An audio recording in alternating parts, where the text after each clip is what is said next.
ভারত সেবাশ্রম সংঘের বীর সন্ন্যাসী তথা শতকোটি সনাতনীদের প্রাণ পুরুষ কার্তিক মহারাজকে মুখ্যমন্ত্রী মমতা বন্দ্যোপাধ্যায়ের কুরুচিকর মন্তব্যের প্রতিবাদে আন্দোলনের ঝড় আছড়ে পড়ল মালদায়।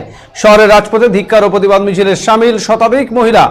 এদিন বিকেলে সনাতন হিন্দু ধর্ম ভারত সেবাশ্রম সংঘ হিন্দু মহিলা সমিতি মালদা শাখার পক্ষ থেকে এই ধিক্কার মিছিলের আয়োজন করা হয়েছিল। গোটা মালদা শহর পরিক্রমা করে এই ধিক্কার মিছিল।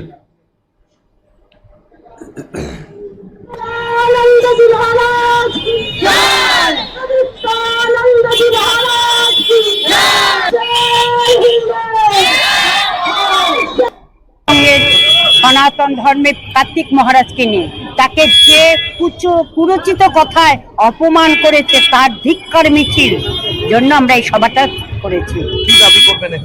এই দাবি করতে মুখ্য আমাদের কার্তিক মহারাজের নোংরা যে কথাটা বলেছে তার আগে প্রমাণপত্র দেখাবে, না হলে তার কাছে ক্ষমা চাবে, না হলে পদত্যাগ করবে। কাকে ক্ষমা চাইতে বলবেন? মুখ্যমন্ত্রী কার্তিক মহারাজের কাছে ক্ষমা চাইবেন। আপনার নাম?